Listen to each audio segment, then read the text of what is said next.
With the ban list possibly right around the corner, I just want to quickly give some of my thoughts on what I feel could be a realistic look at the ban list. So what is up, guys? This is tcgsam here, and in today's video I'm coming at you guys with some ban list predictions for the next ban list post Dune. But just please remember at the end of the day that this is what I personally think will realistically happen on the next list, not what I think should happen. Two very different things. And also just remember, this is my opinion and my opinion only, so you can completely disagree with me, which is totally fine. But also do stick around until the very end of the video, because I'm also going to cover some commonly discussed cards that there's more debate up for on whether or not they should be hit or not. But with all that being said, let's just hop straight into the video. So starting off with the ban section, I think that King Calamity can realistically get hit, and the reason being is even though it's not super prevalent in like the very top meta decks right now, I feel like this card is just always potentially going to be a problem, even more so now with the release of a card like Crimson Dragon, just because it's a lot easier to actually set up the Calamity lock now than it used to be. So having this card just removed, I think will be very good to prevent these crazy combo decks from just dropping this and completely skipping your turn. Just having this card in the game, I think eventually combo decks might get to a point where this will be very consistent and very difficult to deal with. So I just think addressing this right now will be good for the game. Next up is Gimmick Puppet Nightmare, so probably a little bit more controversial, but the reason why I think Gimmick Puppet Nightmare can realistically get hit is because it is the most difficult of these like summon lockers to actually deal with. So what I mean by that is, for example, facing branded, if your opponent successfully resolves the monster to summon and give you Gimmick Puppet Nightmare, there's nothing you can do once it hits your board. It doesn't activate. Even if you remove it from the board, its effect still applies. So that means there are less outs to this card, so you can't use cards like Book of Moon, can't use cards like Dark Hole. That might normally be able to out some of the other summon lockers, such as Ra's Disciple, for example. Now, that most common argument people make for not banning this card is that, oh, there are just so many other alternatives out there. And while that's true, and while they can still lock you under those different cards, I think that by giving players more outs, it's something that Konami could realistically do, because I don't know if they're actually going to go ahead and hit the actual branded engine itself. This, I think, could be a realistic hit just because of how powerful this interaction still is, and that there isn't really any out to it once it hits your board, whereas the other summon lockers, you do have outs to it. So for the combined reason that I don't think Konami's going to hit other branded cards, and the fact, like I mentioned, there's just no out to this card really once it hits your board, I think Gimmick Puppet Nightmare can realistically get banned. So next up, probably for the least controversial thing I'm going to talk about today, and that's the Kashtira hits. So I personally think that Konami can realistically hit Fenrir, Unicorn, and Wraithsloth all down to 1 at the same time. Kashtira has been incredibly dominant this past format. If you just take a look at the NAWCQ, it's very clear how strong Kashtira was. So I think that having all these hits down to 1 should pretty much take the deck out of top deck slot contention. While it may still linger around the format a little bit, it definitely won't be as much of a problem as it was before. So just taking away its consistency means you're just not going to be facing the problematic like Kashtira board as often. And then next up is BYSTIAL MAGNAMHUT. Dragon Link is a very strong deck. It did win Worlds after all, but I think Konami might be a little lighter on Dragon Link hits this ban list, because Dragon Link cards like BYSTIAL, MAGNAMHUT, and Lubellion are going to get reprinted in the Megatins most likely, and I think that's going to be one of the big selling points of them. So I think for that reason, they're probably not going to slaughter the engine right away by like putting things like Lubellion and MAGNAMHUT to 1. Although I personally do think that Lubellion probably should go to 1, because it is a very powerful card. At the end of the day, Konami is a business and they try to make money. So I think that they're probably just going to leave Dragon Link and generic BYSTIAL stuff with just a slap on the wrist hit by hitting MAGNAMHUT to 1 and leaving the rest of the BYSTIALs at 3. Next up is PURRELY Sleepy Memory. So PURRELY, of course, is a very strong deck this format. Hitting Sleepy Memory to 1 would prevent the Expertly Noir from coming out as often as it does right now, just because it's a lot harder to get to the single PURRELY quick play spell with only 1 copy of it. And it also makes it so when you actually do get access to PURRELY Sleepy Memory, the most you can draw is 2 cards during the standby phase, as opposed to something like 6 right now with 3 Sleepy Memory. I think that makes it a lot easier to deal with. Now you could argue that this hit isn't really needed yet because PURRELY isn't overly oppressive, but as you probably could see from the last list, Konami isn't really afraid to hit PURRELY right off the bat. Like, they just hit Delicious Memory right out the gate, right after it became competitively viable. So I don't think that Sleepy Memory hit is out of the question. If they were to hit the deck, I think this is probably what they would hit. And then finally, for the limited cards, I'm going to talk about ORCUST HARP Horror. This is something that most people would agree with can come off the list. It might introduce a cool new deck to the format, as maybe like a rogue deck or something like that, especially if Kashtira gets it as well. Then these like graveyard-based strategies like ORCUST do have an opportunity to shine, so just promoting stuff like that can be good, I think, for the game. So I think Konami does probably have it within them to release ORCUST HARP Horror and put it to 1. So there's nothing for the semi-limited list that I think will likely change. I don't think they're going to semi-limit certain cards, or I don't think certain cards like need to be semi-limited. Although with Konami, it's kind of hard to say because they like to put some random cards on there. Moving on to the unlimited section, I think pretty clearly Gazelle should be going to 3 this list, especially with the newest set release, Soul Burning Volcano, I believe. Salamangreat gets a bunch of new cards, and I think this would be the perfect way for Konami to sort of push that set a little bit, just giving Gazelle back to 3.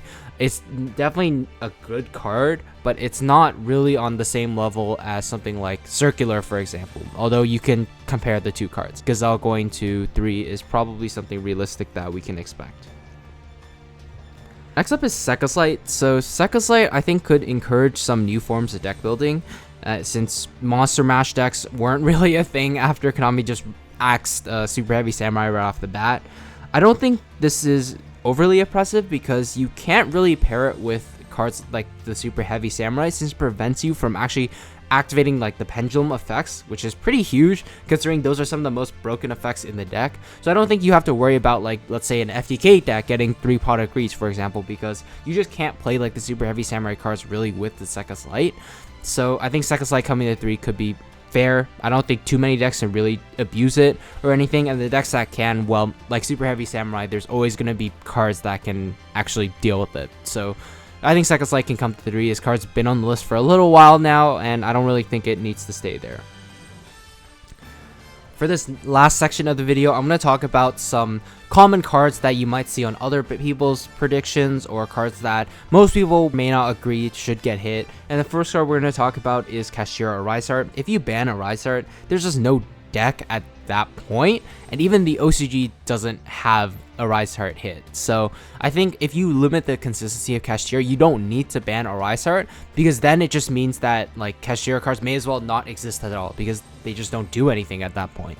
But if you make it so the deck is a lot less consistent, most of the time people are just not going to be able to set up the actual Kashtira board like they can now, and most people aren't going to have to worry about dealing with Arise Heart. So even though Arise Heart is still a very oppressive card, I don't think they're going to hit it for that reason, like I mentioned. Next up is Branded Fusion. So like I mentioned, I think Konami really likes this deck way too much to actually hit it. Realistically, I think that they might wait to see if it becomes too oppressive during the next format. Branded wasn't really front-runner decks. It was definitely a good, solid deck that was still able to compete with the format, but it wasn't suddenly like taking over Top Cut like Kashtira was. So I think for that reason, Konami's probably going to leave Branded Fusion for now. But personally, do I think Branded warrants a hit? Yes, in my opinion. Hitting Branded Fusion to 1 doesn't really change too much for the deck aside from some consistency, because they still have all their cards to actually search it out. But by hitting it to 1, it means like it should cut off some of their follow-up a little bit sometimes, which might make it a little easier to deal with the deck. The most that I think Konami would do if they were to hit Branded might be something like Branded opening to 1, although like I mentioned, I don't think it's likely considering that they haven't seen that this deck is like taking over the more meta or anything. And then next up is the Sprite cards. So these cards are still incredibly strong, but the Sprite engine has kind of just been absent from most of the meta at this format. I think that Konami's probably going to leave these cards as is. The most likely thing, I think, if they do get hit would be one of these cards you see, like Blue, Jet, or Starter going to 1, but they don't really need to hit the engine, I think, until it starts becoming more of a problem. If anything, they might just do another slap on the wrist hit just to start promoting like new cards, so people start switching away from like these old decks like Sprite. In somewhat of a similar vein, RUNICK, Tip, and Fountain, I think probably will stay as is. Like, the engine is still very good, but it hasn't really been doing too much in the format. People have kind of been staying away from like RUNICK Sprite variants just because of prevalence of like more combo decks now that make it very difficult to actually play these decks because they can't really play that many hand traps. It's also important to note that the RUNICK cards are slated to be reprinted in the 2023 Mega Tins, and I think to actually sell the tins, Konami probably doesn't want to touch these cards, at least for now. And then finally, as like a sort of cherry on top, they probably won't get hit either because they recently got like the new fusion monster from Duelist Nexus as well, meaning with all this new like support for RUNICK and the reprints that are supposed to come, I think they're probably going to wait to hit this engine after it becomes a problem, or until after it's gotten its reprint and they've had a chance to sell it.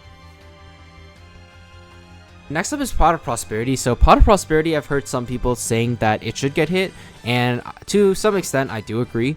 It's an incredibly strong generic consistency card that pretty much can be played in almost every deck. Its flexibility just means that it's not only a going first consistency card, it can be used going second to scare your opponent into actually stopping it, because you might dig up a very strong going second card, for example.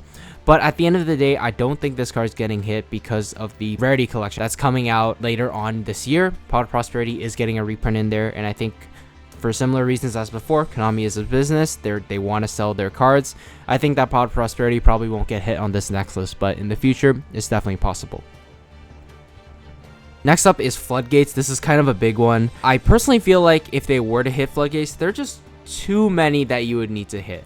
Like, maybe you can say that like the most problematic ones like Skill Drain should go back to 1, and I do agree cards like this shouldn't be at 3, since it's a lot harder to search continuous trap cards compared to normal trap cards. And while I also personally feel that these aren't good for the game, you can sort of make an argument that, unlike what I'm going to talk about next, like there are at least outs to these cards. You can play back row removal to remove them, and once they're off the board you can start playing again.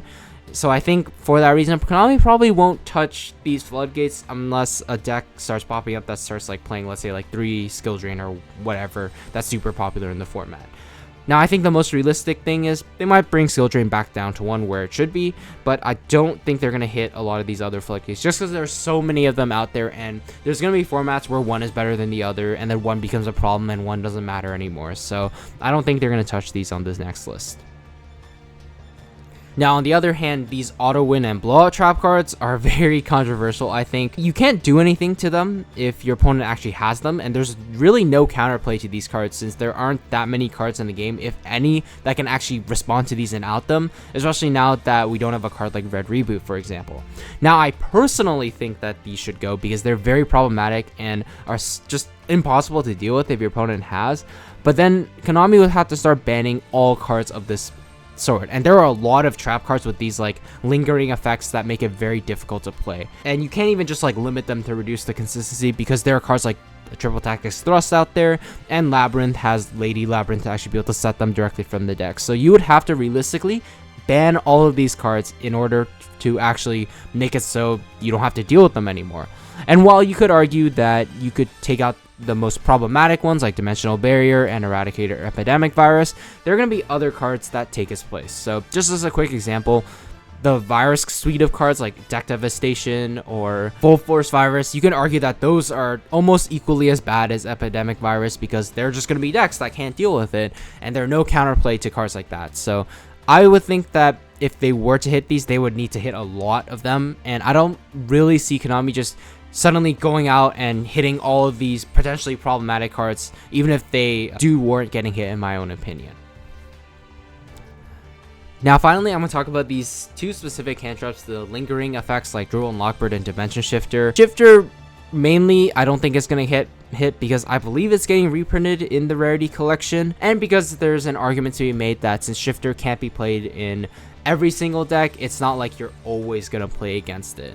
Whereas on the other hand, Drool, while I do think has a little bit more warrant to getting hit, I don't think it's also going to get hit because it's just needed as a check to some combo decks out there. Cards like Nibiru isn't really enough nowadays like it used to be in the past, And without a card like Droll and Lockbird, that just means if a combo deck gets to go first, regular hand traps like Ash, Imperm, Veiler just aren't going to be enough to actually stop the combo, and you might just lose on the spot anyways. So I think that having a card like Droll, while it is very frustrating to play against, and there isn't really any counterplay to them, I don't think Konami's going to hit this because they need cards like this to actually stop some of the new decks that they're putting out there. Just as a quick note, I think a alternative quote-unquote solution could be to allow cards like Called by the Grave and Gamma to come back to 3, but then that presents a whole other set of problems, and that's a topic for a completely different video. So at the end of the day, I think Konami will probably just leave these 2 cards alone, and then sort of hope that they float in and out of the format eventually where they won't become too oppressive. But I'm just going to say once again, this is my opinion and my opinion only. You are free to disagree in the comment section below, and I know already that there are going to be people who disagree with pretty much everything I said. But once again, just remember, with Konami, it's very difficult to say because at the end of the day, we don't have any say really in what goes on the ban list, and the decision's all made by them. So just keep that in mind. Before I end the video, I just want to give a quick shout out to Your Playmat and CardTrader Zero. If you want to get your own custom sleeves, tabletop mats, deck boxes, or playmats, then check out Your Playmat using my affiliate link in the description below to get 10% off your order while helping to support the channel. And for CardTrader Zero, if you don't want to pay exorbitant shipping fees for cards that you be buying online, then be sure to use their service and get them all shipped to you in one package. Plus, when you sign up with my link, you get a welcome bonus that you can use towards your very first order. So with all that being said, I just want to thank you guys so much for watching, and I will see you guys in the next one. Take care.